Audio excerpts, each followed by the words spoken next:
함께 봉독하겠습니다. 11절에서 19절 말씀입니다. 같이 봉독합니다.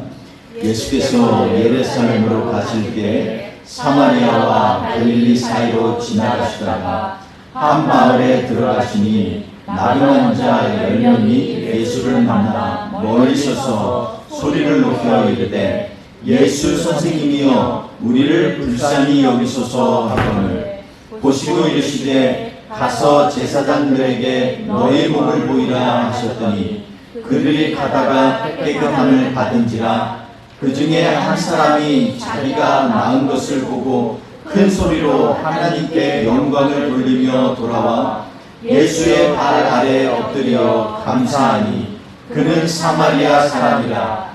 예수께서 대답하여 이르시되 10사람이 다 깨끗함을 받지 아니하였느냐? 그 9은 어디 있느냐?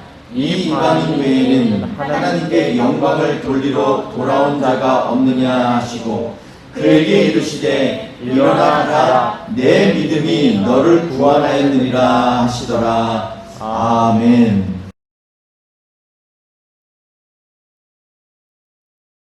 오늘 말씀 우리 함께 나누겠습니다. 오늘 말씀 제목은 무조건 낮은 것으로 라는 제목으로 같이 하나님의 말씀을 나누려고 합니다. 조건이 없이 하는 것은 그만큼 꼭 필요한 것이기 때문에 그렇지 않겠습니까? 그래서 오늘 본문을 우리가 묵상을 통해서 다시 한번 하나님께서 우리에게 주시는 무조건적으로 해야 될 일이 무엇인지에 대해서 한 번 더 고민하고 묵상했으면 좋겠습니다. 오늘 본문 말씀에서는 예수님께서 예루살렘으로 가시는 길에서 일어난 한 사건을 소개하고 있습니다. 예루살렘을 가려면 갈릴리에서 사마리아를 거쳐서 가는 길이 보통 평범한 거리입니다. 그런데 대부분의 유대인들은 자신들이 경건한 사람이라고 생각해서 사마리아인들하고 상종을 하려고 하지 않습니다. 그래서 개처럼 여겼다 이렇게 얘기합니다. 그래서 그들은 피레에서 빙 둘러 사마리아를 돌아서 지나가곤 합니다. 시간이 걸려도 상관없다는 것입니다. 그런데 지금 예수님은 곧바로 사마리아를 거쳐서 예루살렘으로 가시려고 지나가시다가 한 마을에 들어가셨습니다. 그것이 어디인지 본문은 언급하고 있지는 않지만 문둥병자 10명이 예수님을 만났다는 것을 보면 아마도 문둥병자들이 모여 사는 집장촌이 아닌가 이렇게 생각할 수가 있겠습니다. 레위기 13장에 보면 문둥병자로 판명이 난 사람들은 마을에 들어오지 못하고 동네 어구의 밖에 따로 거하게 되어 있습니다. 그런데 오늘 말씀에서는 마을 안에 문둥병자가 모여 있다는 것으로 보아서 문둥병자들이 거처하는 마을로 이렇게 우리는 생각할 수 있겠습니다. 왜 예수님이 그 마을을 방문하셨는지 본문에 잘 알려져 있지 않지만 분명한 것은 예수님께서 하나님의 뜻을 이루시기 위하여 의도적으로 이 마을을 방문하셨다는 것은 확실합니다. 그런데 문둥병자들은 멀리 서서 예수님을 만났습니다. 그리고 멀리서 소리를 높여서 간청하는 장면이 오늘 본문에 나옵니다. 자신들을 불쌍히 여겨달라는 것입니다. 이 말은 다른 말로 하면 자신들을 고쳐달라는 것이죠. 그들은 예수님이 자신들을 고쳐주실 것을 믿었습니다. 예수님께 부르짖어서 그 예수님이 원하시면 자신들이 고침을 받는다곤 그 사실을 믿었습니다. 비록 그들이 예수 선생님이여 이렇게 오늘 말씀에서 부르는 것, 이것을 보면 이 문둥병자들이 예수님을 메시아로 혹은 자신들의 구원할 구세주로 믿고 고백하였는지는 명확하지 않지만 분명한 것은 그들의 문둥병을 고쳐주실 분이라는 것을 믿었다는 것입니다. 아마도 예수님의 사역 초기를 기록하고 있는 마가복음 1장 40절 이하에 한 문둥병자가 예수님께 나와 꿇어 엎드려 가로되 주여 나를 불쌍히 여기시고 주님이 원하시면 나를 고치실 수 있나이다. 그랬을 때 주님께서 그를 치근히 여기셔서 손을 대며 말씀하시기를 내가 원한다라고 말씀하시면서 그 즉시 문둥병이 고쳐진 사건을 아마도 널리 퍼져서 문둥병자들은 예수님이 자신들도 고쳐주실 거라고 믿었을 수도 있습니다. 혹은 그 당시 많은 사람들을 고쳐주시고 귀신을 쫓아내신 그 예수님이 자신조차 고치시지 않겠느냐, 이러한 생각을 갖고 있고, 혹자는 또 이분이 바로 지금 이때 오실 선지자라고 얘기하는 얘기들이 너무나 많이 있었기 때문에 어쨌든 간에 예수님 앞에 붙잡혀서 좀 예수님이 우리를 붙들어서라도 우리를 고쳐달라는 그런 간절한 마음으로 부르짖었을 수 있습니다. 예수님께서 이 문둥병자의 간청을 들으시고 오늘 본문에서는 단순하게 이렇게 말씀하십니다. 가서 제사장들에게 너희 몸을 보이라, 이렇게 말씀하셨습니다. 여기에서 예수님이 고치셨다는 얘기도 없고, 그리고 예수님이 약속하신 것도 없습니다. 그런데 이 말은 내가 너희를 고쳐주리라 하는 말씀과 같은 말입니다. 보통 문둥병자들이 병에서 회복되면 반드시 하여야 할 그러한 과정들이 있는데, 그것은 자신의 몸이 깨끗하게 된 것을 제사장에게 가서 검증받는 그러한 일입니다. 그래서 이 문둥병자들은 예수님의 말씀을 믿고 지금 제사장에게 가고 있다고 성경은 기록하고 있습니다. 그런데 14절에 보면 이들이 그 길을 가는 도중에 문둥병에서 깨끗함을 받았는지라, 이렇게 말씀하고 있습니다. 그리고 그 중에 한 사람이 자기가 나은 것을 보고 큰 소리로 하나님 앞에 영광을 돌렸다, 이렇게 말합니다. 그리고 그는 그 즉시 돌아서서 예수님께 다시 왔습니다. 그리고 예수님의 발 앞에 엎드리고 감사하였다, 이렇게 오늘 본문은 말씀하고 있습니다.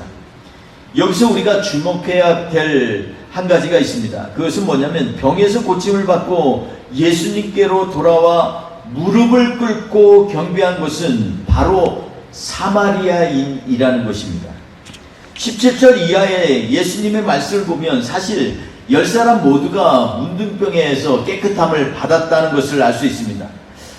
너희 10사람이 다 문둥병에서 깨끗함을 받지 않았느냐? 근데 왜 너만 오니? 그리고 너는 이방인 아니냐? 이게 바로 예수님이 하시는 말씀입니다.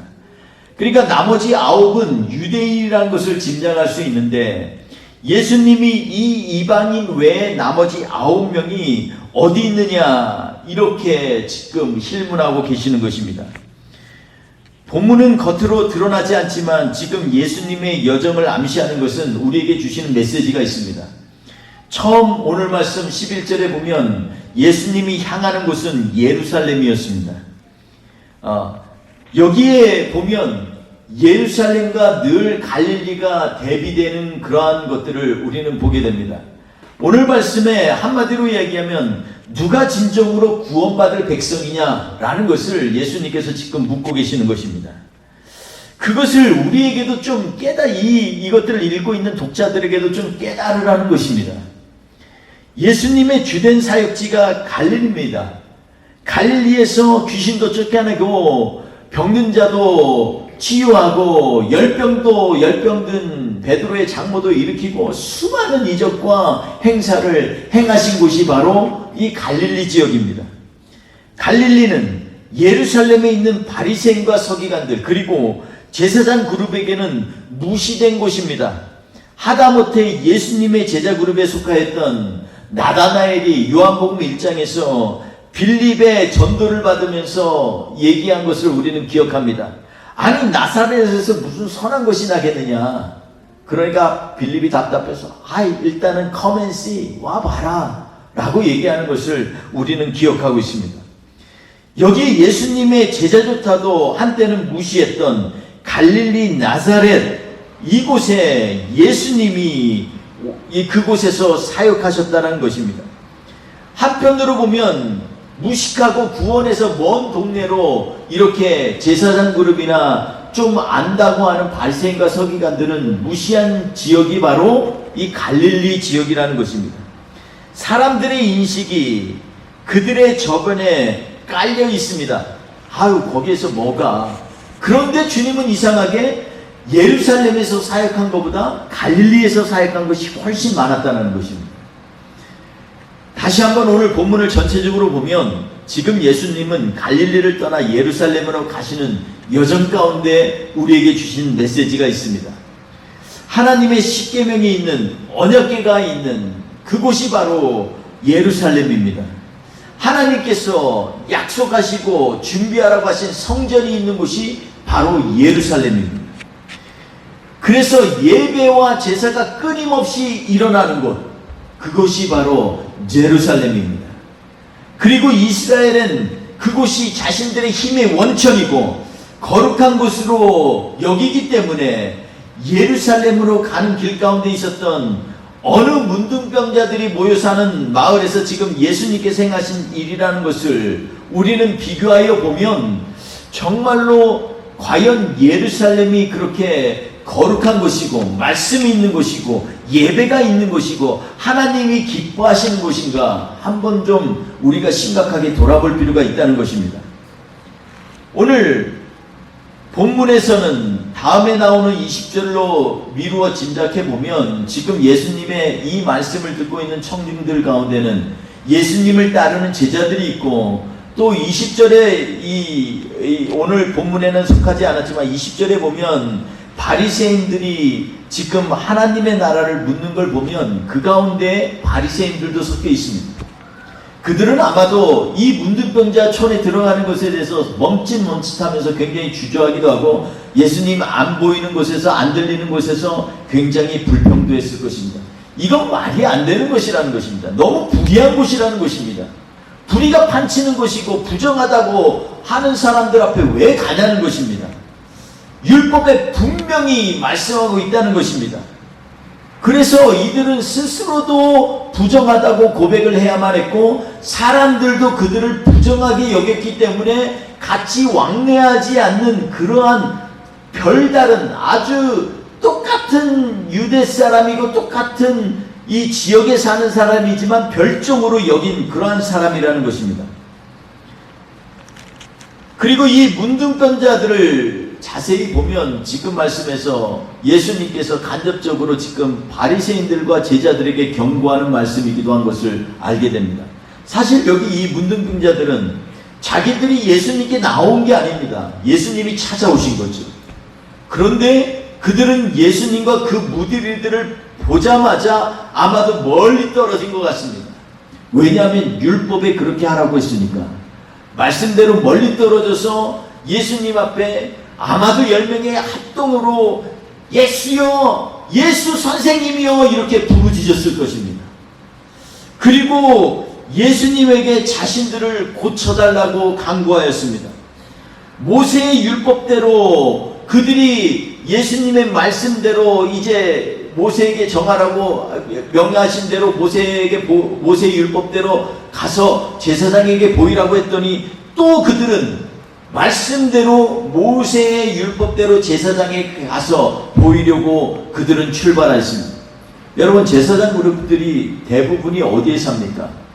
물론 레위인들은 각 지역마다 영역마다 레위인들이 거합니다. 그러나 여기서 본문에 말한 제사장들은요 하나님 앞에 예배드리고 또 제사 드리는 그룹들입니다. 아마도 그 당시에 제사장 그룹을 찾아간 것은 아마 예루살렘으로 갔을 수도 있습니다.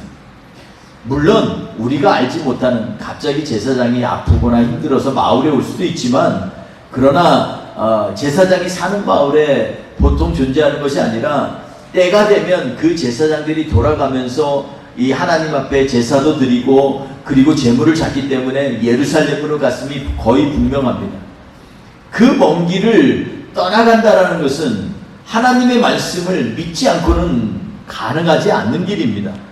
그런데 이 문둥병자였던 사람들은 그 길을 갖고 평상시에도 모세의 율법에 따라 행했다라는 것입니다. 여러분 살다 보면 인생에도 참 어려운 일들이 많이 우리 안에 잠복해 있습니다.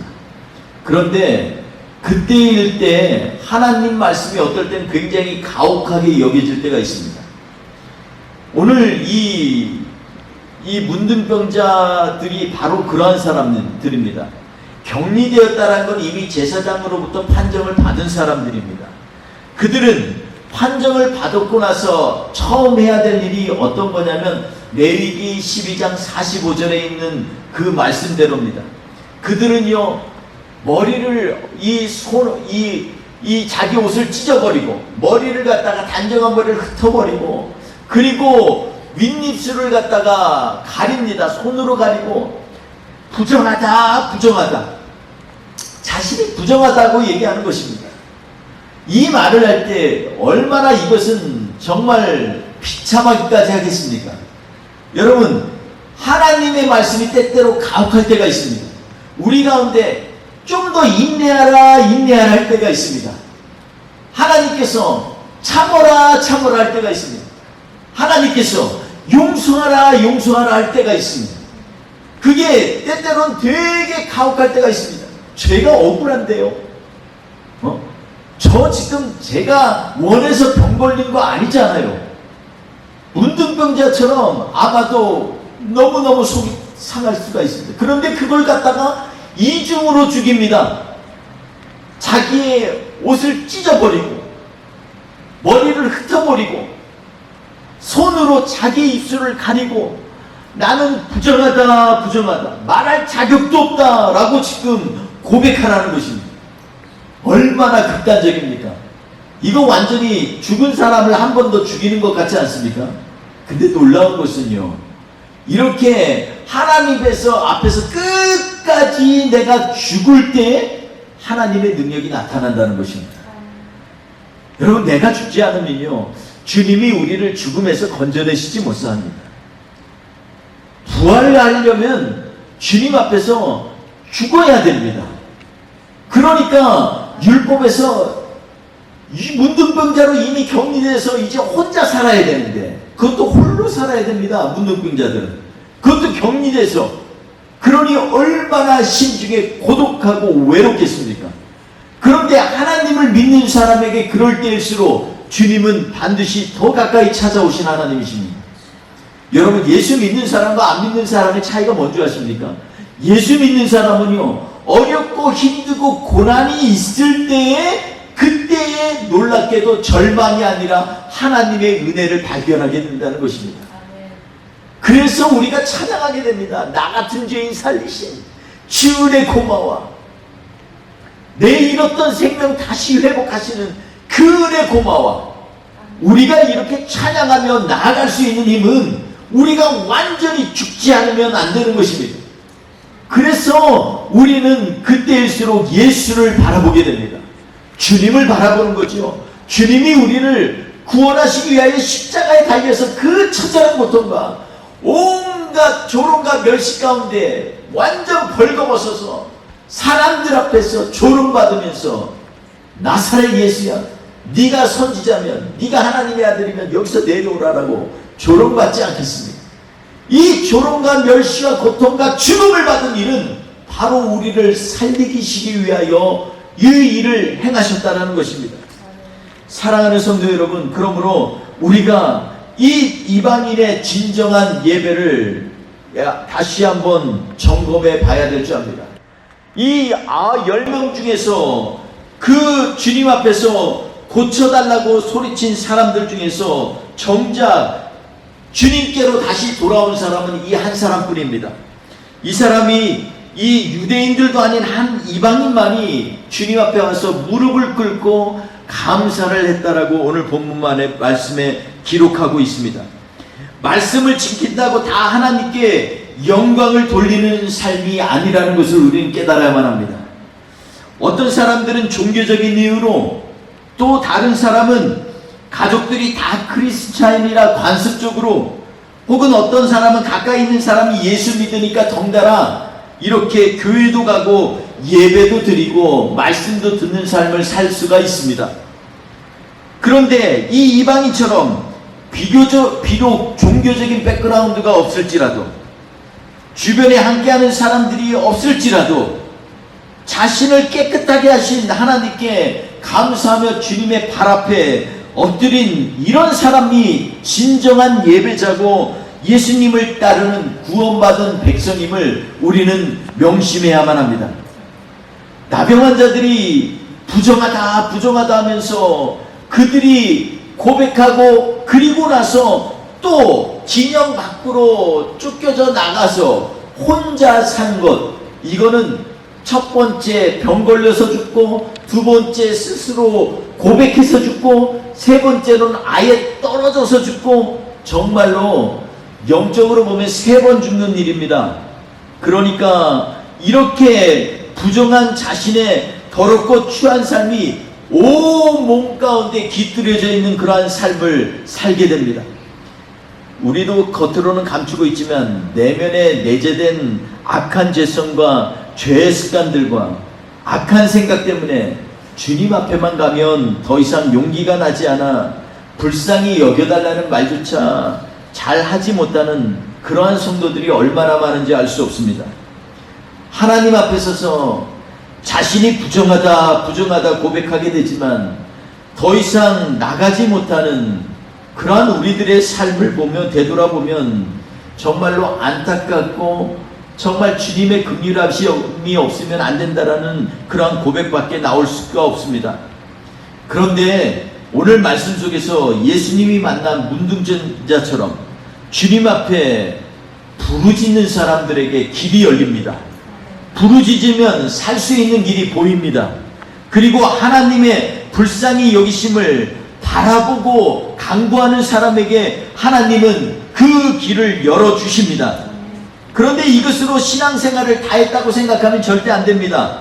오늘 본문에 주님이 보실 때 진정으로 하나님께 영광을 돌리는 사람은 주님께 고침을 받고 다시금 주님 앞에 돌아와서 감사했던 한 이방인 문둥병자 뿐이었습니다. 여러분, 감사가 없는 신앙은요, 무미건조한 신앙의 껍데기만 있는 종교인일 뿐입니다. 말씀은 믿지만 인격적으로 주님을 만나지 못한 신앙이 있을 수 있습니다. 믿음의 사람은 주님께 감사하는 신앙입니다. 감사는 감사할 일이 있을 때 즉시 하여야만 합니다.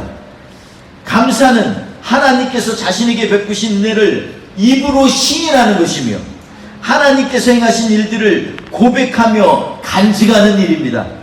진정한 의미의 예배는 감사의 예배인 것입니다.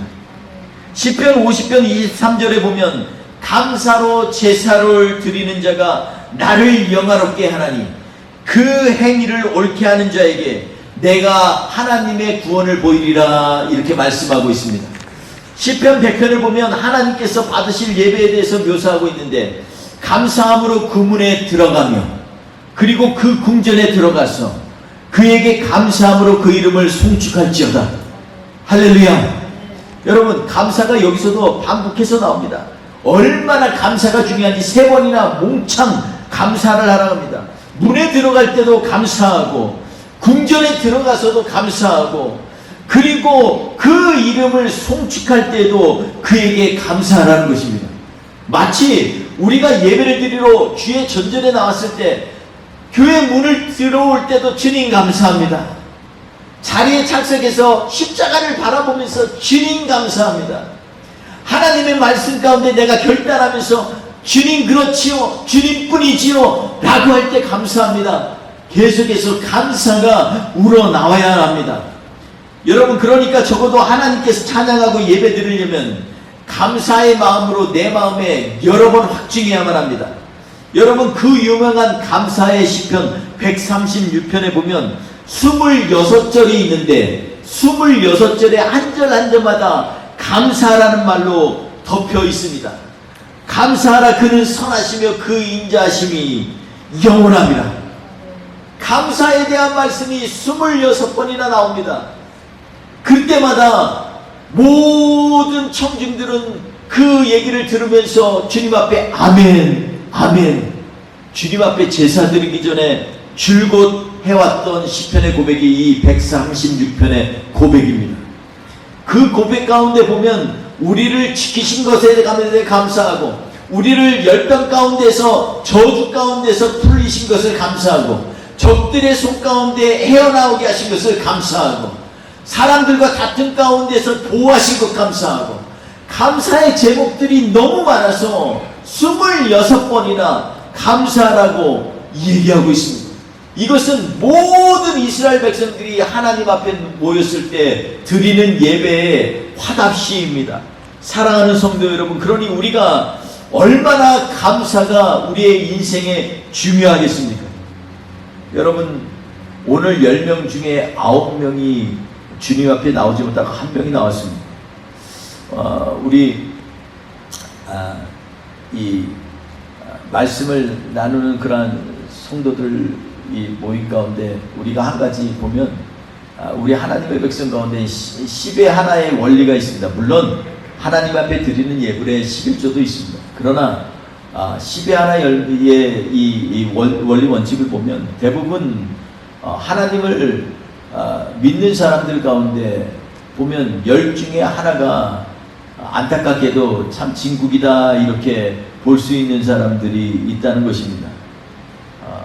보면 오늘 말씀 가운데 10명 중에 9명이 그냥 제사장에게 자기 급한 거 하려고 일단 자기의 기도의 응답을 받았기 때문에 일단 그것을 정당하기 위해서 모세가 정한 대로 가서 보이려고 하는데 관심을 가졌다면 한 사람만이 하나님 앞에서 너무 감사해서 돌아와 예수님에게 고백하는 그러한 상황을 보게 됩니다.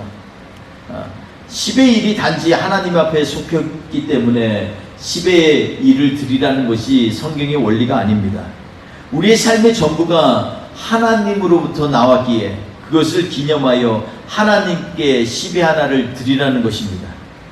여러분, 우리 로마서 8장에 보면 너희가 그러므로 그리스도로부터 왔고 그리스도로 말미암아 살고 그리스도께로 가느니라 이렇게 말씀하고 있습니다. 그러니까 우리의 인생을 보면 우리가 볼 때에는 내가 사는 것 같은데 나중에 지나고 보면 이것은 하나님의 은혜라는 것입니다. 사랑하는 성도 여러분, 그러니 우리가 감사하지 않을 수 있겠습니까? 감사가 우리의 삶의 변화를 일으킵니다. 그러므로 사랑하는 성도 여러분, 입술로 고백이 되어질 수 있도록 매일마다 입술로 서로 고백하는 일들을 연습해야 됩니다. 그리고 매일마다 하나님 앞에 감사한 것들을 묵상하며 나아가야만 합니다.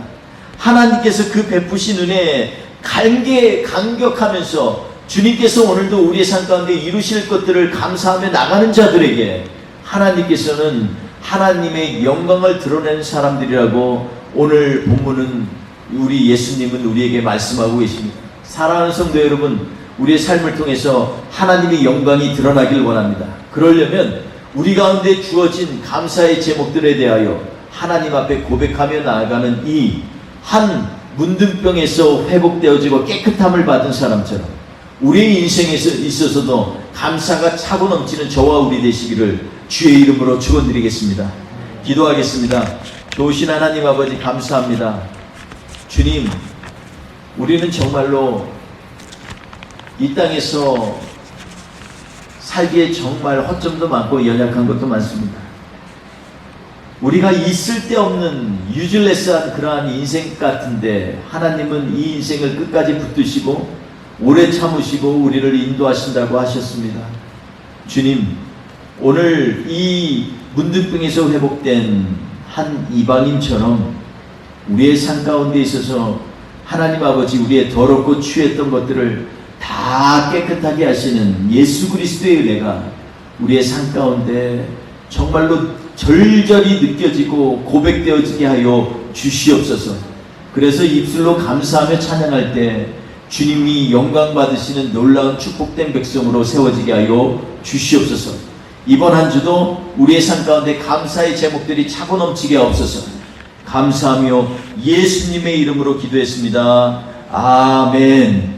지금은 우리 구주 예수 그리스도의 은혜와 아버지 하나님의 크신 사랑하심과 성령님의 동행하시고 역사하심이 이 시간에 하나님 앞에서 입술로 또 마음으로 하나님 앞에 감사하며 나아가기 원하며 주님 앞에 무릎 꿇는 하나님의 백성들 머리머리 위에 지금부터 영원토록 함께 하시기를 간절히 축원하옵나이다. 아멘.